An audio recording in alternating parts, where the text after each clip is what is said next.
Hey folks, Wally DM here, and today we're going to do a character build for the Lunar Sorcerer.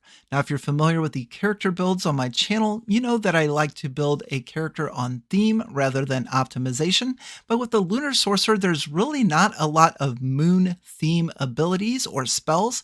In fact, we don't even have access to the second level spell Moonbeam. It's really strange for this one. So the Lunar Sorcerer is more of a well-rounded sorcerer class that has access to a lot of spells, and we have a few tricks that we can do with Metamagic. So that's what I'm going to build on today. I'm going to get twinned and quickened Metamagic at level 1, and a lot of my spells and choices are going to go from there. I'm also going to build this character as a support, as a utility, and with a little bit of offense. We'll even do a 1-level dip into Cleric to gain a few other abilities. So I'm excited to present this idea and this character build for you. We're going to start at level 1, and we're going to advance through quite a few levels, and I'll explain all of my spell selections and the abilities for the Lunar Sorcerer along the way. So I hope you're excited. Let's get started. I'd like to introduce you to my human Lunar Sorcerer by the name of Apollo Aldrin. So before we get started, just a reminder that if you want to see a written version of this character build, I've put most of my tips and tricks and the spells that I've selected on my website, wallydm.com. I'll put a link in the description below. But let's get started with our character build. Here we are on D&D Beyond with the variant human Apollo Aldrin. Taking a look at my ability scores, I did choose the point buy system. I put a 15 into Charisma and a 14 into Constitution. I then used the +1 and the +1 modifier from the variant human to pump that up to a 16 Charisma and a 15 Constitution. Now, Constitution is going to be important for us because it is going to be reflective of not only our hit points, but saving throws to maintain concentration. And we're going to have a lot of spells. We're going to be concentrating and helping our allies. Now, I put a 14 into Wisdom because we will be multi-classing into Cleric. There's a 12 into Dexterity to give us just a little bit on those saving throws and to the armor class. And then unfortunately, I had to use Intelligence and Strength as dump stats. Now, taking a look at our skill proficiencies, I chose Insight and Intimidation for the Sorcerer skills. I chose Perception for the human skill, and then I chose the Acolyte background, which would usually give us proficiencies in Insight and Religion. You can see we are proficient in Religion, but since I chose Insight for Sorcerer, I got to choose any other skill that I wanted, and so I chose Acrobatics. Now, the reason I chose Variant Human is because we get to pick a feat at level 1. And the feat that I chose was Metamagic Adept, because I really wanted to jump into using Metamagic from the very first level. So with Metamagic Adept, we get 2 sorcery points and we get to select 2 Metamagics that we can use on our spells. Now do keep in mind at later levels we can convert sorcery points to spell slots, but with the 2 sorcery points we get from this feat, those can only be used to cast the Metamagic spells. We cannot convert those as spell slots. So the first Metamagic that I chose is Twin Spell, and this is the one that we're going to build this entire character around with regards to spell selection. So with Twin Spell, you can spend sorcery points equal to a spell's level to target a second creature in range with the same spell, as long as the spell at the level it's being cast is incapable of targeting more than one creature. Now, there is a lot of debate and a lot of uncertainty and fogginess with regards to what spells qualify for being a twin spell. Some of the things to consider is if it has a target or a range of self, you cannot twin that spell. If it affects or makes more than one target do saving throws, then you can't use those spells. If it targets an object, then you can't use that either. Now, if you'd like to see a very safe and DM-friendly list of spells that can be twinned, I will include one in the article for this character build on my website. Again, I'll put a link in the description below. But don't worry, as far as this video is concerned, I am going to point out whether the spells that I choose can be twinned or not. The second Metamagic that I chose is the Quicken spell.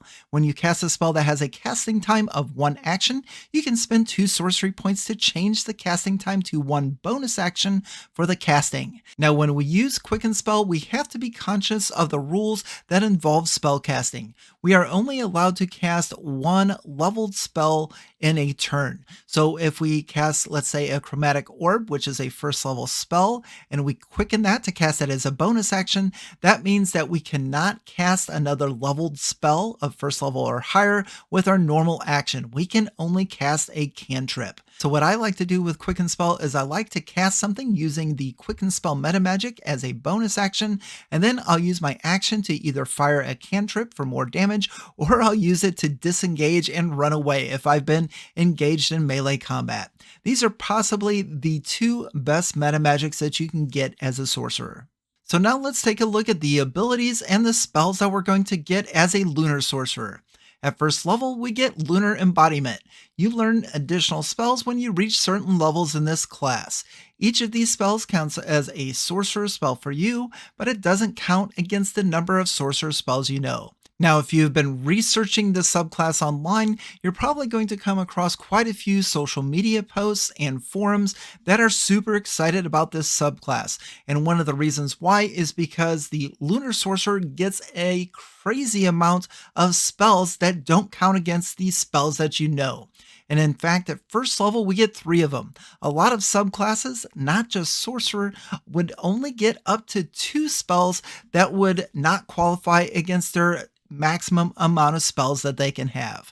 So let's take a look at these, and they are broken down by phases of the moon. We have full moon, new moon, and crescent moon. And honestly, the moon phases are just a name only. Again, there's not a lot of theme to this Lunar Sorcerer, and the phases of the moon don't really mean much. I guess if you really dug into it, you could probably take a look at some of these spells and connect them to the moon phases with regards to transmutation and enchantment and stuff, but it's nothing that really stands out to the eye when you first look at it. So at first level, we're going to get Shield, Ray of Sickness, and Color Spray. So Shield is one of my favorite spells and probably one of the best first level spells that you can have. As a reaction, you can cast Shield, and it's going to add a +5 to your armor class. Now, if you've seen our armor class for this character build so far, then you can see why I'm super excited to have Shield here. At 3rd level, we get Lesser Restoration, Blindness Deafness, Alter Self. 5th level, Dispel Magic, Vampiric Touch, Phantom Steed. 7th level is Death Ward, Confusion, Hallucinatory Terrain. And 9th level will be Rary's Telepathic Bond, Hold Monster, and Mislead.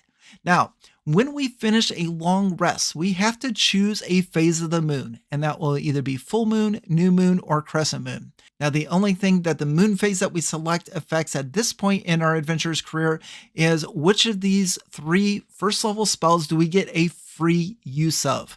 Now, we can cast all 3 of these, Shield, Ray of Sickness, and Color Spray, using a first level spell slot, but if we chose Full Moon spell, then we get 1 free casting of Shield. If we chose New Moon, 1 free casting of Ray of Sickness. If we chose Crescent, 1 free casting of Color Spray. Now we get 1 more ability, and again, this is going to involve spells, and this is going to be Moonfire. You can call down the radiant light of the moon on command. You learn the Sacred Flame spell, which doesn't count against the number of sorcerer cantrips you know, and when you cast this spell, you can target 1 creature as normal, or target 2 creatures within range that are within 5 feet of each other. Now, before we move on with the Moonfire ability, our Sacred Flame can now target 2 creatures if they're within 5 feet of each other, and I do believe this would disqualify Sacred Flame from being able to be twinned using our Metamagic. But that's okay, Sacred Flame's not really a spell I would want to twin. There are a lot more spells that I'd rather spend our Metamagic on. So speaking of which, let's take a look at our spell list. So let's start with our cantrips. As a sorcerer, we do get to pick 4. The first one that I picked is Chill Touch, and I chose this because it is with a spell attack. It has a range of 120 feet, and it has a +5 to hit. Now, if we hit, it's going to do a D8 of necrotic damage, and the target cannot regain hit points until the start of our next turn. Not only that, if it hits an undead target, the undead target is then going to have disadvantage on attack rolls against us until the end of our next turn. So Chill Touch is one of my favorite cantrips, and it's a perfect selection here. And if we wanted to twin spell it, yes, we could definitely do that. I did choose a couple of utility spells with Mage Hand that gives us a spectral floating hand that can lift things up to 30 feet away from us, and Message. Again, we're going for this character build that is going to be support and making sure that everyone is connected. So Message is going to be a great way to keep everybody in contact. And for the fourth allowed cantrip, I chose Mind Sliver. This is one of my favorite as well. The target would make an Intelligence 13 saving throw, and if they fail that, then they're going to take a d6 of psychic damage, and then they're going to have to subtract a d4 from the next saving throw they make until the end of our next turn. Now, this is one of my favorite spells to cast if I'm trying to set up something with a quicken spell. I would cast Mind Sliver as my action, and then I would quicken a spell that they would have to make a saving throw against. Or if there is another spellcaster in the party, I would cast Mind Sliver as my action, and then the other spellcaster could cast something that they could take advantage of the d4 subtracted from the saving throw. One of my favorite spells, and I do believe that you could twin this spell as well if you wanted to try to hit 2 targets. Now, as far as first level spells are concerned, we get to select 2 as a first level sorcerer. The first one that I chose is Absorb Elements. Now, what this does is it gives you resistance as a reaction to acid, cold, fire, lightning, or thunder damage. As a squishy first level sorcerer, we don't want to die to fire or any of those elements. So this will give us resistance. One of my favorite spells right up there with Shield. Now again, we're playing more of a support class, so the second one that I chose is Silvery Barbs. This is an extremely powerful first level spell, if not one of the best spells in the game. Now this is a spell that we can cast as a reaction when a creature that we can see within 60 feet of us succeeds on an attack roll, an ability check, or a saving throw. So if a monster hits us or one of our allies, especially on a critical hit, we can cast Silvery Barbs as a reaction and they have to re-roll that attack. If we're trying to make a monster or a creature fail a saving throw and they succeed on it, we can cast Silvery Barbs as a reaction and they'll have to re-roll again. Now the other part of the spell is we can choose a different creature within range, and the chosen creature has advantage on the next attack roll, ability check, or saving throw that it makes within 1 minute. So we can give that to ourselves or one of our allies. Again, one of the most powerful spells in the game. Now you can also see our spell list has 3 more spells that we just covered. These are the 3 spells that we get for being a Lunar Sorcerer. We have Color Spray, which is a cone of 15 feet that originates on us and can cause the condition of blinded. We have Ray of Sickness, which is a +5 to hit and can be a 2d8 of damage and can also give the poison condition. This Ray of Sickness can be twinned, so if we want to use our twin spell to do 2 Rays of Sickness, we can do that. And this is a really good support spell. It doesn't have a lot of damage, and it is poison damage, which a lot of monsters may have a resistance to. But for those that don't, if we do hit and they are poisoned, then a poisoned creature is going to have disadvantage on ability checks and attack rolls until the end of our next turn. So being able to twin this and hit a couple to help protect our frontline fighters is actually a decent spell for us. And then once again, we also have Shield that we can use our spell slots for, but we also have 1 free use of Shield if we decide to use it. So that's going to do it for our first level Lunar Sorcerer, but we have some work to do at level 2. As you can see, we have an armor class of 11 and 8 hit points, so we're going to address those at 2nd level. So here we are back on D&D Beyond with our level 2 character, and we're actually going to multi-class into Cleric at this level. So as a level 1 Cleric, we're going to pick the Twilight Domain, and it's actually a little bit funny that we're going to get more lunar theme with the Twilight Cleric than we do for most of the Lunar Sorcerer. But with the Twilight Cleric, we're going to get proficiency in armor and shields. We're going to get some really cool spells that we can cast, and we're going to get some amazing abilities. So let's dive in and see what's going on. Right away, you can see that our armor class is now 17. It was an 11 at level 1. And with having the multi-class into Cleric, now we don't have to spend a first level spell slot every day with Mage Armor. And I think that's very much worth it. We have a Scale Mail, which gives us a 14, a Shield, a 16, and a +1 Dex bonus. Now, when we do get the 400 gold to upgrade to Breastplate, we'll probably do that because right now we're sitting at disadvantage with Stealth, and with a Breastplate, that will remove that disadvantage. Now we do get to select 3 cantrips as a first level cleric, and I of course chose guidance. This is one of the best cantrips in the game. It really fits into our role of support and helping our allies. So with guidance, we can touch one willing creature, and once before the spell ends, the target can roll a d4 and add the number rolled to one ability check of its choice. Now I don't think it'll come into play very often, but if we did want to twin spell this cantrip, we would be able to do so. The other 2 cantrips that I took was light, and I took light because I just want this to be moonlight for our Lunar Sorcerer. I think that'll be cool. Of course, that reaches out to bright light in 20 feet radius and dim light an additional 20 feet. And then I took spare the dying just in case we need to stabilize a downed ally. Now with a wisdom score of 14, that's going to allow us to prepare 3 first level cleric spells. And what I like about cleric spells is after a long rest, if we want to swap those out for other first level cleric spells that are on the cleric spell list, we're able to do so. But my default ones are going to be Bless. This is one of my favorite spells. Now we cannot twin this spell, but we can quicken it if we need to do so. And up to 3 creatures of our choice are going to have a d4 added to any attack roll or saving throw. Now this will require concentration, but it'll last up to a minute. I'm going to select protection from evil and good. This also requires concentration, and it's going to give us benefits against aberrations, celestials, elementals, fays, fiends, or undead. Now with this protection, creatures of those choice are going to have disadvantage on attack rolls against whoever is protected.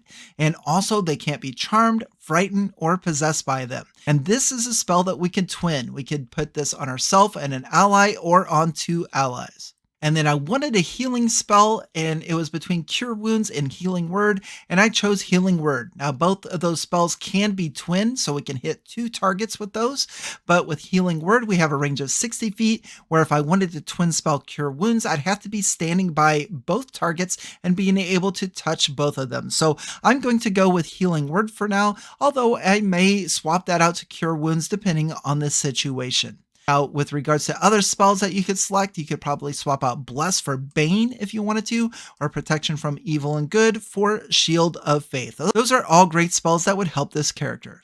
Now, as a Twilight Domain cleric, we also get 2 first level spells that we're always going to know. We don't have to prepare them. Now, the first one is Fairy Fire, and this is actually one of my favorite spells. It's going to fill a 20-foot cube, and any creature in there needs to make a dexterity saving throw, or they're going to be outlined in this color or this aura. Now, anyone that is highlighted in this aura can't benefit from being invisible, and any attack roll against the affected creature is going to have advantage as long as the attacker can see them. But this also affects allies. So if that 20-foot cube is filled with opponents or enemies and allies, they're all going to have to make this saving throw.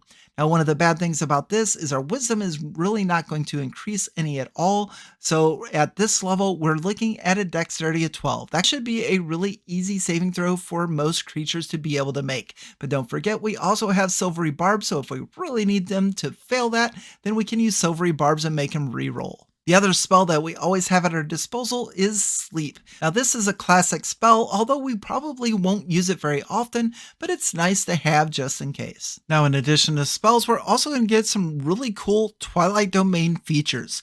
Now the bonus proficiencies of martial weapons and heavy armor, we're really not going to be using that, but the Eyes of Night we will, because we are playing a human, and a human doesn't have dark vision. So with Eyes of Night, we are going to have dark vision out to a range of 300 feet. As an action, we can magically share this dark vision with willing creatures that we can see within 10 feet. And that's going to be equal to our wisdom modifier. And since Apollo has a wisdom of 14, he can share this dark vision with 2 other creatures. Now this is going to last for 1 hour, and then after we share it, we can't do so again until we finish a long rest, unless we expend a spell slot of any level to share it again.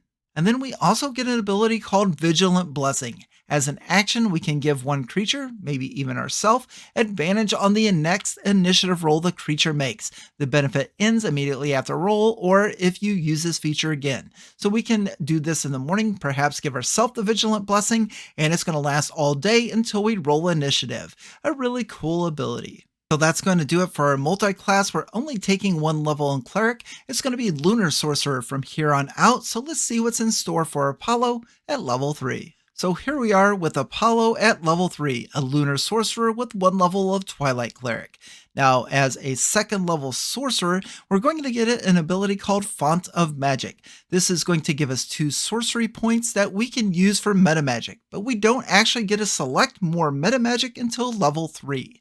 However, with our Metamagic Adept feat, we already have 2 that we can use. Twin Spell, which casts a sorcery point per level of the spell, and Quicken Spell, which costs 2 sorcery points regardless of the spell level. Now, one of the things that we can do with our 2 sorcery points and with our spell slots from the Font of Magic ability is we can take a 1st level spell slot and convert it into 2 sorcery points, or take the 2 sorcery points and convert it into a 1st level spell slot. And once again, we have 4 sorcery points total. That's 2 from Font of Magic, 2 from Metamagic feat, but we cannot use the 2 from the Metamagic Adept feat to convert into spells. Those have to be used for Metamagic.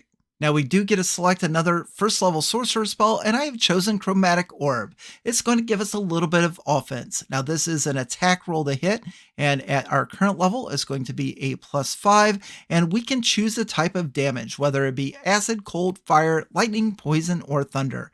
And if it hits, it's going to do 3d8 worth of that damage to the target. And of course, with Chromatic Orb, this is a prime target to use our twinned Metamagic, so we can make 2 attack rolls and hopefully hit 2 different targets. So that's it for level 3. Let's advance to level 4 and see what's next in store for Apollo, our Lunar Sorcerer. So here we are with our level 4 character, Apollo Aldrin. They're a Lunar Sorcerer with a 1 level dip in Twilight Cleric.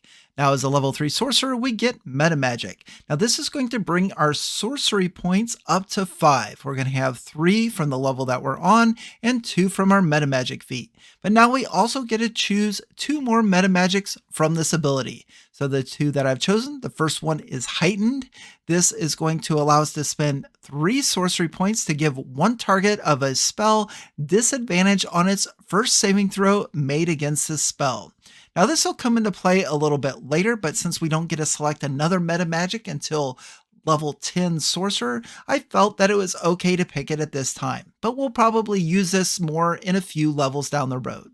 The other Metamagic that I chose is Seeking Spell. If you make an attack roll for a spell and miss, you can spend 2 sorcery points and re-roll the d20. You must use the new roll. Now, Seeking Spell is a Metamagic that we can use even if we've already used a different Metamagic option during the casting of this spell. So if we try to quicken Chromatic Orb and we miss on our attack roll, then we can use the Seeking Spell to reroll the d20 and hopefully score a hit. So these are 2 decent Metamagics. I also considered Subtle Spell, and that would probably be one that I would swap out for either one of these. Let me know in the comment section below, what Metamagic would you choose? Now at 2nd level, I do get to pick a sorcerer spell, and the sorcery spell that I chose was Enhance Ability. Now this is a spell that we can use our twinned Metamagic on, so it costs 2 sorcery points, and we can affect 2 targets. And then we choose what would happen to them. So we can give them Bear's Endurance, where the target's going to have advantage on Constitution checks and gain 2d6 temporary hit points. We've got Bull's Strength, which gives them advantage on strength checks. Cat's Grace gives them advantage on dexterity checks. Eagle's Splendor, advantage on charisma checks. Fox's Cunning, advantage on intelligence. And Owl's Wisdom, which would give them advantage on wisdom. So a really neat spell. I really like this one for myself as a character, but now I can give it to Apollo and to a fellow ally. A really cool spell. Now, in addition to the 2nd level spell that we get to pick for advancing in sorcerer level, don't forget that we also get 3 more spells that we're always going to know because of our Lunar Embodiment Lunar Sorcerer feature. Now, those spells are going to be Lesser Restoration, Blindness Deafness, and Alter Self. Now, Lesser Restoration and Blindness Deafness are both able to be twinned. So if we want to spend 2 sorcery points, then we can twin either one of those spells. And also don't forget, every day after a long rest, we need to choose either full moon, new moon, or crescent moon. And then we get the 1 free casting of Shield, Ray of Sickness, or Color Spray. That's going to do it for us at level 4. Let's advance our character to level 5. So Apollo Aldrin is now level 5. That's 4 levels of Sorcerer and 1 level of Cleric. Now at this level, our proficiency bonus is now A+3, and D&D Beyond has made it really easy by adjusting all of our saving throws, our skills, our to hits for our spells, and our saving throw DCs. Now as a level 4 sorcerer, we also get to select a feat or an ability score improvement. And of course, I chose a feat, and that is Fey Touched. This is one of my favorite feats in the game. So with this, we do get a +1 to our charisma. So our charisma is now at 17. We get the Misty Step spell, and we get one additional spell that is first level from the Divination or Enchantment School of Magic. Now, both of these spells, we can cast them once per long rest without expending a spell slot. But of course, we can also use our spell slots to cast these spells. So we have Misty Step, which is a second level spell that allows us to teleport 30 feet as a bonus action. And then as my first level spell, it was between Tasha's Hideous Laughter and Command. And I chose Command because I felt that I could even use this in more of a non-combat scenario. Either way, both of those spells can be used with our twinned Metamagic. So if I want to cast Command and twin it with my Metamagic, it would cost 1 sorcery point, and we could speak a one-word command to 2 different creatures, and if they fail those saving throws, then they would have to abide by those commands. Some of those that could be used are Approach, Drop, Flee, Grovel, and Halt, all of them with different results, depending on the situation that we're in. Now, in addition to the 2 spells that we get from the Fey Touch feat, we still get to pick a second level sorcerer spell, and I've chosen Spider Climb. Until the spell ends, one willing creature that you touch gains the ability to move up, down, and across vertical surfaces and upside down along ceilings while leaving their hands free. They also gain a climbing speed equal to their walking speed. And of course, this can be used with our twin Metamagic, so we can cast this on ourselves and an ally, or perhaps on 2 allies. Spider Climb is extremely helpful not only in combat, but in exploration type environments. So that's going to do it for us at level 5. We have a lot of cool stuff coming up at our next level. So here we are back on D&D Beyond with our level 6 character, Apollo Aldrin. They're a level 5 Lunar Sorcerer with a 1 level dip into Cleric. Now before we take a look at the spells, I do want to show one of the features that you can get as a level 5 Sorcerer, and it's called Magical Guidance. You can tap into your inner wellspring of magic to try to conjure success from failure. When you make an ability check that fails, you can spend 1 sorcery point to reroll the d20, and you must use a new roll, potentially turning the failure into a success. And of course, just as a reminder, now that we have 5 levels of sorcerer, we have 5 sorcery points that we can use, and we also have 2 additional sorcery points that we can use from our Metamagic Adept. That is a total of 7. So if we need to use this feature in order to pass a skill check or try to re-roll for it, that sorcery point is going to be well used. Now that we have 5 levels into Sorcerer, we get a 3rd level spell, and the spell that I have selected is Haste. This is my absolute favorite spell to be able to twin. It's going to cost us 3 sorcery points, but it is very much worth it. So with Haste, it is going to require concentration and our action, and it says choose a willing creature that you can see within range. Until the spell ends, the target's speed is doubled. It gains a +2 bonus to their armor class. It has advantage on dexterity saving throws, and it gains an additional action on each of its turns. That action can only be used to take the attack, dash, disengage, hide, or use an object action. When the spell ends, the target can't move or take actions until after its next turn, as a wave of lethargy sweeps over it. So of course, twinning a haste spell is going to be the support option of our Lunar Sorcerer. We're going to want to give this to 2 of our fighters, perhaps one that is in melee combat and the other that is in range. It's going to depend on the makeup of your party. Now, we do have to be very careful because if we lose concentration on this haste spell, then the 2 that we gave haste to are not going to be able to move or take actions until after their next turn. So that is definitely a good reason to make sure that we put plenty of points into our constitution, and why we selected sorcerer at first level to get that proficiency in constitution saving throws. When we have a twin haste on 2 of our party members, we definitely do not want to lose concentration early. But as long as we can stay out of harm's way, this is going to be one of the best spells, and just let the party do their work. Now, before we go through the rest of the spells, I just want to go through this list and show you how insane it is for a Lunar Sorcerer. Now, a lot of these spells are going to be able to be upcast, but just take a look as I scroll through here. Our cantrips, our first level spells, our second level spells, and our third level spells. That is amazing amount of spells just because of being a Lunar Sorcerer, the 1 level dip into Cleric, and it's just amazing. And it's no wonder why so many people are absolutely loving this class just for the spell content. And of course, that's going to lead me back to our Lunar Embodiment feature for being a Lunar Sorcerer. And the spells that we get at this level are going to be Dispel Magic, Vampiric Touch, and Phantom Steed. We always have those spells prepared. They don't count against the number of sorcerer spells we know, and we can use our 3rd level spell slots to cast them. So that's it for this level. Let's advance our character up to level 7. That's going to be a level 6 sorcerer, and we're going to get our next Lunar Sorcerer feature. So here we are back on D&D Beyond, and we are now a level 7 character, achieving our 6th level in Lunar Sorcery. Now we're going to get 2 lunar abilities. The first one that we're going to discuss is Waxing and Waning. You gain greater control over the phases of your lunar magic.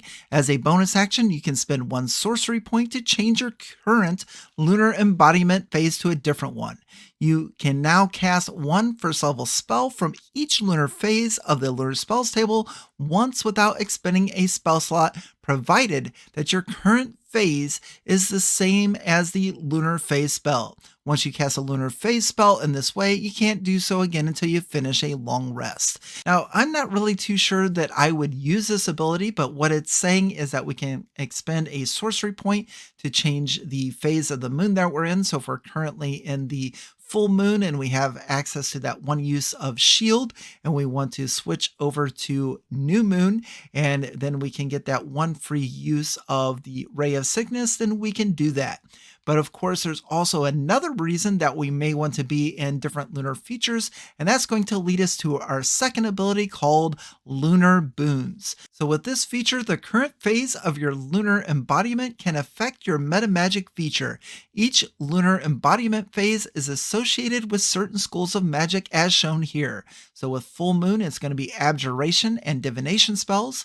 With new moon, it's going to be enchantment and necromancy spells. And with crescent moon, it's going to be illusion and transmutation spells.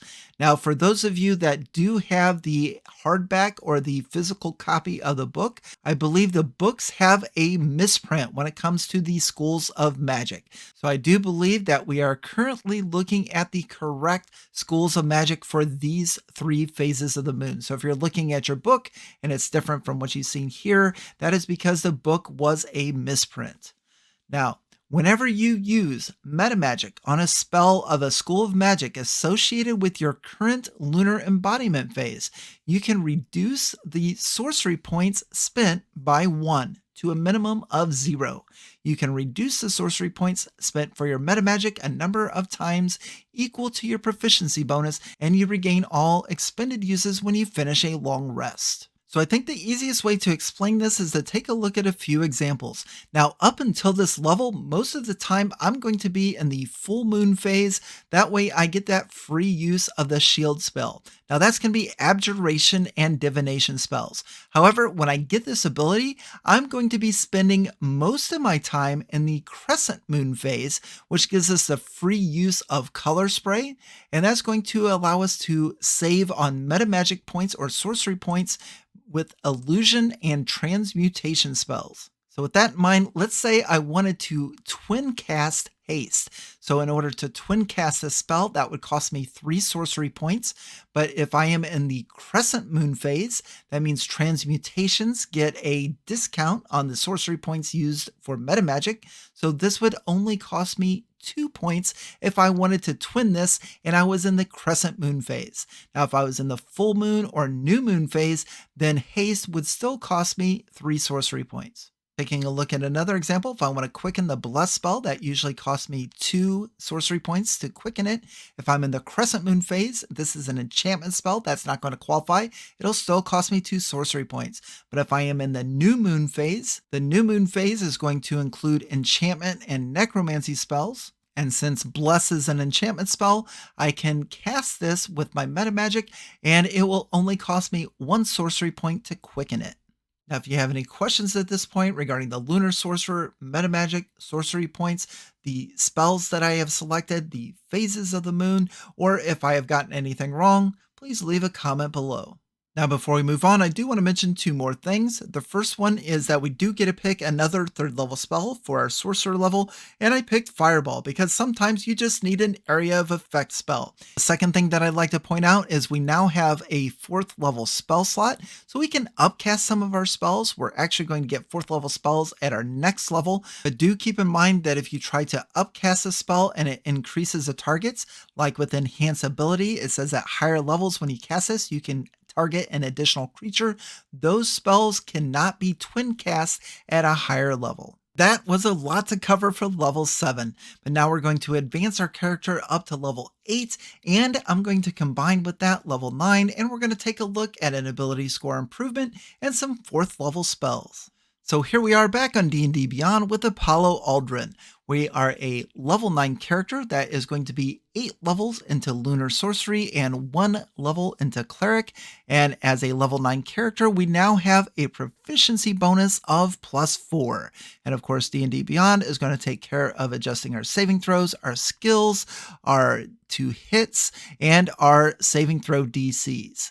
Now we also get to select an ability score improvement or a feat, and this time I went with the ability score improvement. I took my charisma up to a +1, so it's now an 18 or a +4, and my constitution is now a 16 or a +3. Now, if you roll for your stats and you're fine with where your charisma and constitution are at, then a feat that I would probably take at this level would be the lucky feat. Just getting those rerolls would be very handy.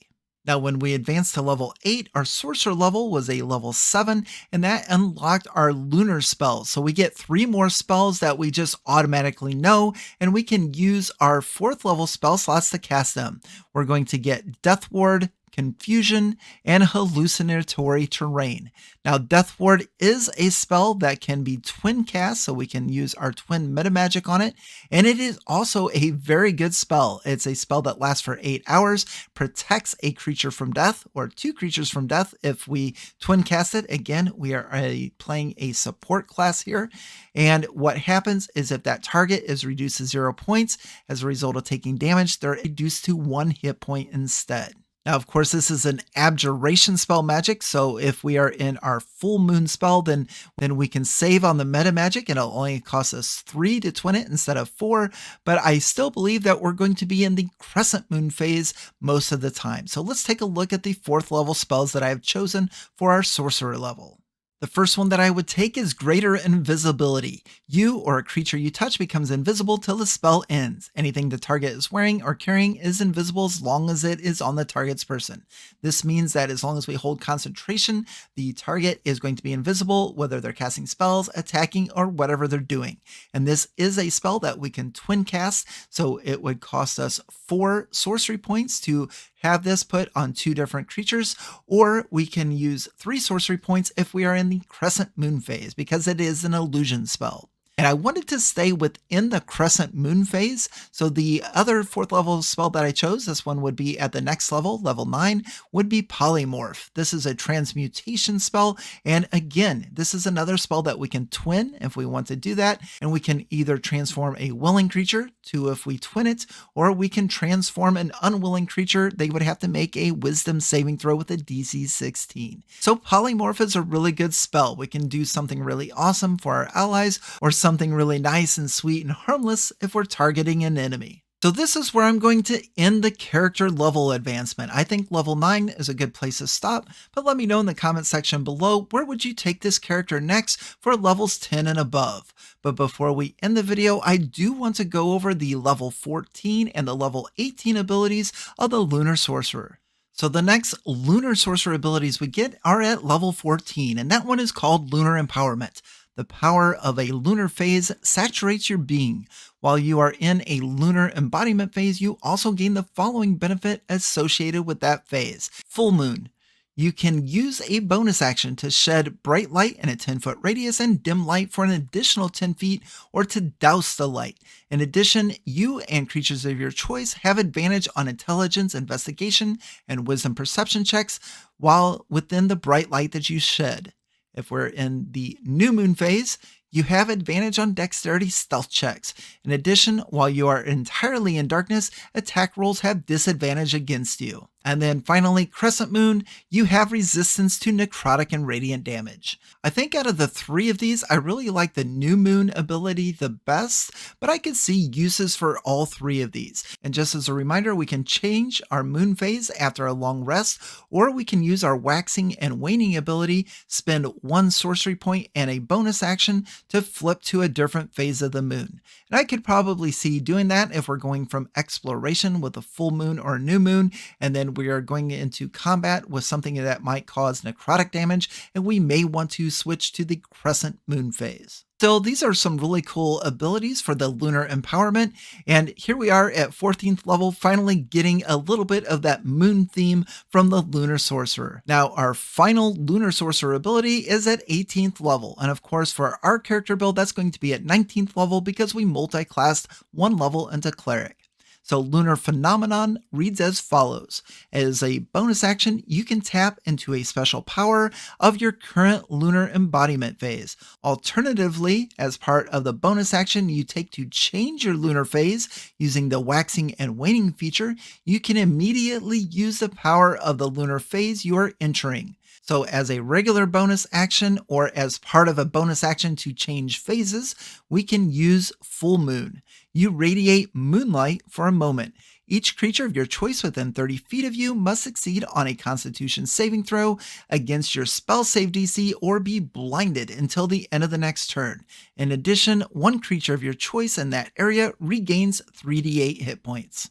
With New Moon, you momentarily emanate gloom. Each creature of your choice within 30 feet of you must succeed on a dexterity saving throw against your spell save DC or take 3d10 of necrotic damage and have its speed reduced to 0 until the end of the next turn.